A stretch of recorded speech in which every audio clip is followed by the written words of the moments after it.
Saudara, duet Anies Baswedan Muhaimin Iskandar menjadi pasangan pertama yang mendeklarasikan untuk maju di Pilpres 2024. Lalu bagaimana perjodohan politik yang tiba-tiba ini bisa terbentuk dan juga bagaimana peluang elektoralnya? Kita bahas hal ini bersama dengan nantinya akan bergabung bersama kami Sekjen PKB Syaiful Huda.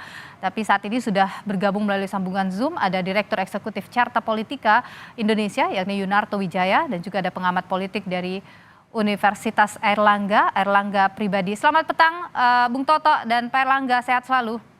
Selamat petang. Baik, nanti kita akan masih kita coba untuk bisa bergabung dengan Saiful Huda ya. Tapi saya ingin ke Mas Toto dulu. Jadi Mas Toto, kalau Anda lihat apa yang terjadi ini, apakah memang Muhaimin Iskandar ini akan mampu mengisi apa yang diharapkan oleh Nasdem, yaitu mendulang suara di Jawa Timur, Jawa Tengah gitu?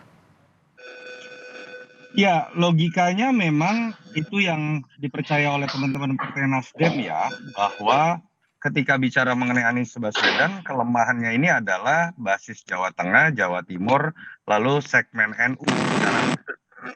Dan kalau kita lihat memang yang dibutuhkan adalah sosok seperti misalnya Ibu Khofifah. Itu yang menjelaskan kenapa kalau kita ingat awal-awal kenapa sih nama Ibu Khofifah yang diajukan oleh teman-teman Nasdem misalnya, bukan Mas AHY.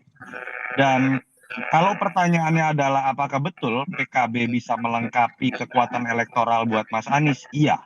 Tetapi kan pertanyaannya adalah apakah betul Caimin sosok yang tepat? Itu menurut saya sesuatu yang harus menjadi PR buat teman-teman PKB dan tim Mas Anies secara khusus.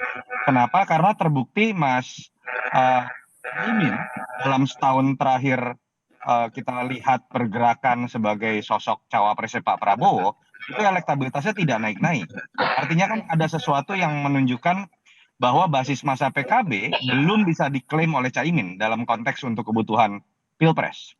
Yang kedua menjadi menarik menurut saya adalah kalau betul PKS masih tetap ada di dalam barisan Anies dengan Caimin, biasanya dua partai itu ada dalam ceruk yang berbeda, walaupun sama-sama memiliki value sebagai partai Islam, tapi spektrum ideologinya sebagai partai Islam dilihat agak berbeda, bahkan cenderung sering dianggap di sebagian segmennya bertolak belakang.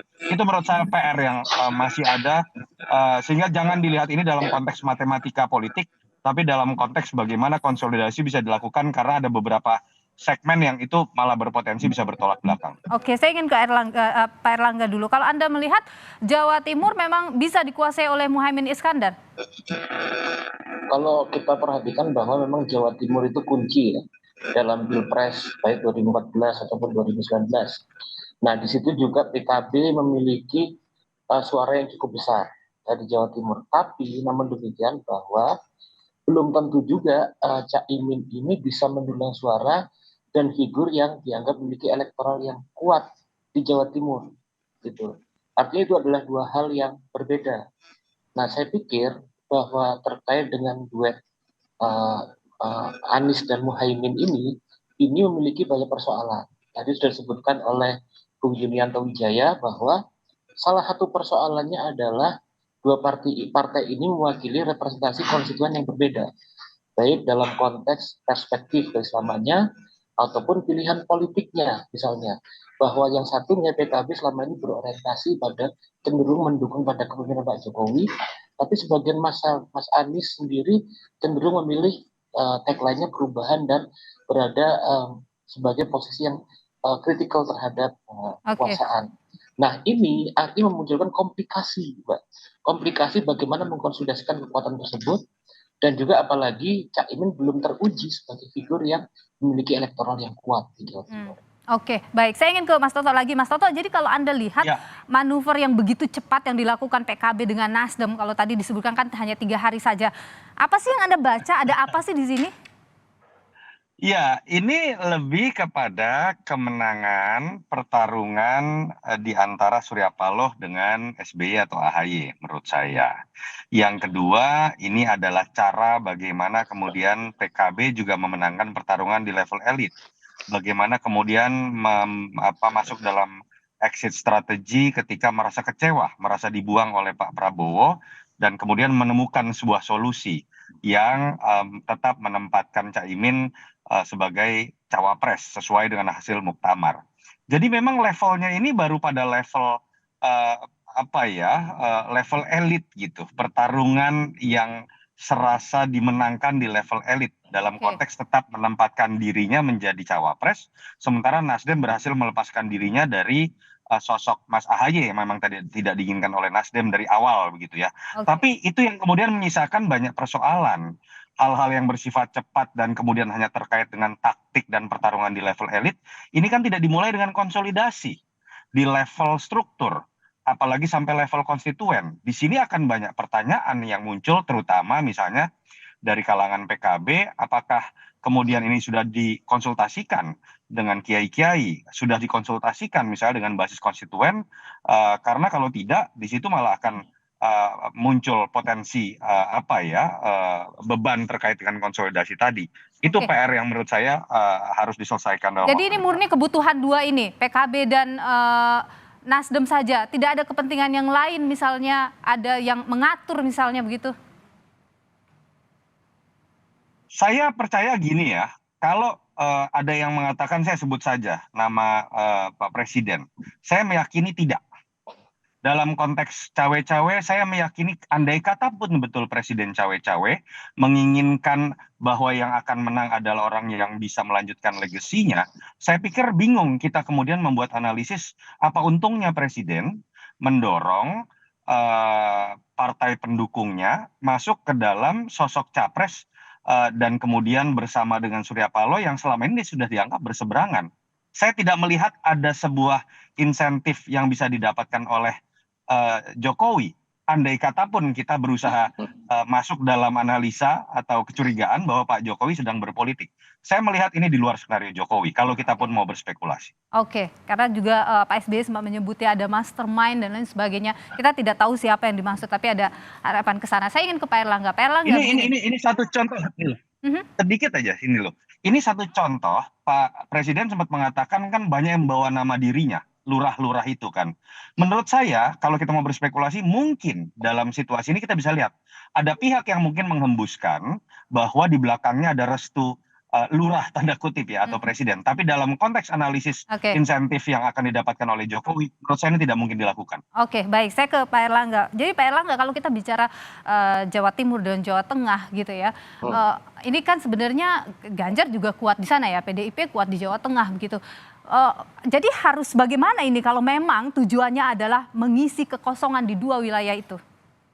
Iya, kalau misalnya salah satu tujuan utamanya kan adalah meraih suara di Jawa Timur. Nah, Jawa Timur ini memang PKB dukungan politiknya besar, tapi ada satu hal yang menjadi tugas dan PR dari Cak Imin sebetulnya, yaitu adalah bagaimana merangkul suara dari Gus Durian kultural, dan ini cukup besar. Nah, selama kemudian Cak Imin tidak bisa melakukan rekonsiliasi dan kemudian membangun komunikasi dengan keluarga Gus Dur, maka kemudian sebagai figur dia tidak akan mendapatkan dukungan elektoral yang kuat di Jawa Timur yang basis NU. Nah, ini menjadi suatu PR tersendiri dalam jangka waktu yang tidak panjang seperti sekarang. Oke, Gitu. oke, baik. Kita akan lanjutkan perbincangan ini setelah jeda. Kami juga masih terus untuk coba bisa terhubung begitu dengan Saiful Huda untuk mendapatkan gambaran lebih jelas ini strateginya nanti ke depan akan seperti apa. Tetaplah bersama kami di Kompas Petang. Anda masih bersama kami di Kompas Petang, Saudara. Kami masih memperbincangkan terkait dengan yang baru saja melakukan deklarasi, yakni bakal calon Presiden Anies Baswedan dan juga bakal calon Wakil Presiden Muhaimin Iskandar. Sebelum kami lanjutkan perbincangan ini, saya akan bergabung dulu dengan jurnalis Kompas TV Kika Mardona yang berada di Surabaya. Saat ini juga sudah bersama dengan bakal Capres Anies Baswedan. Kika, silakan. Ya, Nilu dan juga saudara, jadi tadi untuk deklarasi pasangan bakal calon presiden dan juga bakal calon wakil presiden, yaitu Anies Baswedan dan juga Muhaimin Iskandar sudah berlangsung di Hotel Majapahit, Surabaya. Ada cerita sejarahnya juga mengapa lokasi ini dipilih, namun saya ingin mengajak berbincang langsung bakal calon presiden dan juga bakal calon wakil presiden. Sebelumnya kami ucapkan selamat untuk deklarasi hari ini, Bapak. Saya mau tanya dulu, untuk koalisi Nasdem, PKB, PKS sudah cukup atau masih mau nambah lagi nih, Bapak? Begini, bagi kami, misi yang kami jalankan itu yang menjadi fokus. Untuk bisa menjalankan itu tentu kita berharap dapat dukungan lebih luas. Nah, kalau ada tambahan partai tentu senang, tapi sekarang sudah cukup untuk bisa mulai berproses. Kalau Pak Muhaimin gimana nih Pak? Ada nggak kira-kira potensi untuk partai lain yang nantinya dilirik untuk masuk ke koalisi? Pasti kita akan terus berusaha meyakinkan teman-teman dari partai lain, tetapi bukan bergantung partai lain, bergantung teman-teman kita sendiri untuk meyakinkan masyarakat dan rakyat. Sehingga kalau elektabilitas kita berdua ini naik, kemudian terjadi proses sosialisasi gagasan yang efektif, saya yakin teman-teman partai-partai akan tertarik. Ya. Pak, tapi gimana Pak untuk mengejar elektabilitas Pak? Karena untuk di sejumlah survei nih ya, untuk Pak Anies sendiri posisinya ketiga, untuk Caimin juga masih ada dibanding-banding kayak gitu Pak, dengan potensi cawapres lain. Apa strateginya mungkin Pak? Begini, ketika bicara survei itu potret hari itu. Nah, kita melihat ini berproses, kita menyampaikan gagasan, kita menyampaikan rencana, dan alhamdulillah dengan adanya kita bertiga, maka ada kepastian. Sehingga bagi masyarakat juga ketika berbicara tentang pilihan, maka ada pilihan yang sudah memiliki kepastian untuk bisa full tiket. Dan ini mungkin pertama kali ya di kita di periode ini. Jadi perlu waktu, tapi pengalaman kami di Pilkada Jakarta, kami belum pernah nomor 2 atau nomor 1 di survei. Tapi ternyata kenyataannya berbeda dengan yang disurvei. Oke, Pak, kalau untuk Caimin sendiri gimana nih Pak nanti untuk kedepannya mungkin strategi apa yang akan dipakai dalam Pilpres? Ya, dengan deklarasi ini maka kepercayaan masyarakat semakin tinggi bahwa kita bisa mengusung aspirasi, harapan yang berkembang di masyarakat. Nah, yang paling penting adalah teman-teman dan kita semua harus benar-benar rebut hati rakyat, tunjukkan bahwa kita bisa mengusung apa yang menjadi kemauan masyarakat. Pak Anies, ini kan koalisi perubahan. Kalau untuk program-program pembangunan Pak Jokowi nanti kira-kira apa Pak yang akan diteruskan? Oh, bukan hanya program pembangunan periode 8 tahun terakhir. Indonesia membangun itu sejak tahun 45. Jadi setiap 5 tahun ada kepemimpinan baru. Dan setiap kali ada kepemimpinan baru, di situ ada perubahan, ada kebaruan, dan ada keberlanjutan. Kan tidak mungkin. Indonesia kan bukan dimulai 3 tahun, 4 tahun yang lalu. Indonesia ini sudah mulai membangun sejak lama. Dan setiap era ada unsur kebaruan, ada unsur keberlanjutan. Tentu program-program yang dirasakan manfaatnya oleh masyarakat banyak, itu dengan sendirinya akan diteruskan, mau bermanfaat. Dan kita ingin membawa unsur perubahan. Apa itu? Unsur keadilan di dalam penyusunan kebijakan. Sehingga kebijakan-kebijakan yang kita buat dirasakan manfaatnya bukan hanya oleh sekelompok orang atau sekelompok wilayah, tapi oleh semua dan di semua wilayah.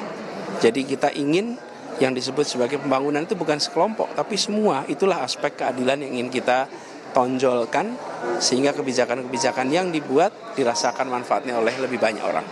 Yang juga jadi penasaran banyak orang, tiba-tiba jadian gitu Pak, tiba-tiba bersama. Kapan PDKT-nya Pak? Apa yang membuat akhirnya klop gitu Pak satu sama lain antara Pak Anies dengan Pak Muhaimin? Ya, kalau perjodohan itu biasanya yang pacaran lama nggak jadi malah. Yang tiba-tiba jadi, itulah takdir. Itulah kesempatan yang diberikan Tuhan agar perjodohan yang biasanya gitu, malah banyak itu yang mahasiswa di skripsinya ditulis untuk sayangku ini, begitu kawin nggak sama yang dia. Jadi tapi belum dijawab nih Pak, persamaannya apa nih Pak antara Pak Anies dengan Pak Muhaimin, persamaannya? Oh, banyak sekali, kita sama-sama mahasiswa, sama-sama pernah bergerak sebagai mahasiswa di UGM, bergerak sebagai aktivis, jadi terkenalnya Pak Anies lebih aktif di HMI, saya di PMII. Ini sama-sama bergerak. Pak Anies juga disenangi kalangan penggerak sosial gitu ya. Saya juga punya grassroots yang saya kira potensial untuk menjadi kekuatan. Oke, Ya, Pak. saya ingin jelas Caimin, Gus Muhaimin ini rekam jejak aktivismenya itu panjang. Apa sih artinya kalau aktif sejak muda itu? Semangatnya tinggi. Tidak mungkin bisa menjaga aktivisme begitu panjang apabila tidak punya daya juang, daya semangat yang besar. Dan pengalamannya lengkap. Di eksekutif pernah, di legislatif pernah. Saya belum pernah menjadi anggota DPR. Beliau pernah jadi anggota DPR. Saya pernah menjadi gubernur, beliau belum pernah menjadi gubernur. Kita sama-sama pernah di aspek kementerian. Jadi mudah-mudahan kombinasi ini akan bisa membuat apa yang menjadi misi kita lebih mudah untuk kita laksanakan. Sehingga bagi rakyat juga ketika mereka membandingkan kepemimpinan, mereka akan bandingkan siapa yang kira-kira lebih bisa memberikan yang dijanjikan bagi kami supaya terjadi perubahan di kondisi keluarga-keluarga di Indonesia. Siap, luar biasa. Pak, satu lagi nih sama untuk Caimin pertanyaannya. Ini sejauh ini bagaimana komunikasi dengan Pak Jokowi? Sudah dapat apa saja? Ya, karena ini mendadak, saya belum sempat bertemu langsung, tetapi saya komunikasi dengan teman-teman yang biasanya sama beliau. Oke, siap. Terima kasih. Sukses selalu untuk perjalanan politiknya nanti ke depan 2024-2029. Terima kasih banyak. Terima kasih. Iya, itu tadi bincang-bincang saya Kika Madona bersama dengan bakal calon presiden dan juga bakal calon wakil presiden yaitu Anies Baswedan dan juga Muhaimin Iskandar. Seperti yang tadi disampaikan bahwa perjalanan hingga akhirnya kedua pasangan ini bersatu tidaklah mudah karena sebelumnya juga sempat ada beberapa kejutan yang akhirnya atau ujungnya ini sampai di rapat plenokan di DPW PKB Jawa Timur pada hari Jumat kemarin. Hasilnya dari hasil rapat pleno tersebut disimpulkan bahwa PKB memberikan restu atau sinyal baik untuk menerima tawaran Nasdem agar bergabung dengan Anies Baswedan sebagai pasangan calon presiden dan juga bakal calon wakil presiden. Demikian Nilo, kembali kepada Anda. Kika Madona, terima kasih atas informasi Anda langsung dari Surabaya, Jawa Timur. Saya kembali ke Mas Toto dan juga Pak Erlangga yang masih bergabung bersama kami dalam dialog terkait dengan yang baru saja habis deklarasi. Saya ingin ke Mas Toto dulu. Mas Toto, kalau kita lihat ini, masih bersama kami ya Mas Toto ya? Oke. Masih. Kalau kita lihat ini kan, PKB ini adalah koalisi Indonesia Maju ya kemarin ya. Artinya tergabung dengan pemerintahan yang sekarang. Ketika ia bergabung dengan Anies Baswedan maju di kontestasi Pilpres ini, artinya bahwa semua program-program Pak Jokowi akan dilanjutkan begitu. Artinya tidak akan berlawanan seperti misalnya sebelumnya.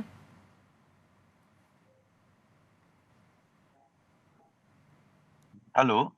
Ya, Mas Toto bisa dengar saya? Iya, barusan agak keputus suaranya, Mbak.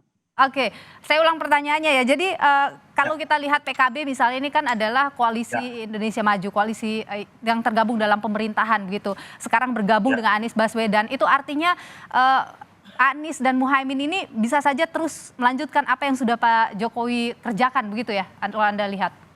Saya melihat malah tidak ya. Pertama tadi, itu kan menjambung pertanyaan Niluh tadi ya, apakah ini ada mastermind-nya, orang menduga Jokowi. Tadi Caimin sudah menjawab tuh secara tidak langsung, belum pernah bertemu, setelah deklarasi juga tidak bertemu. Tapi tadi saat pidato Muhaimin Iskandar kedua, sempat menyebut ya nama Pak Jokowi.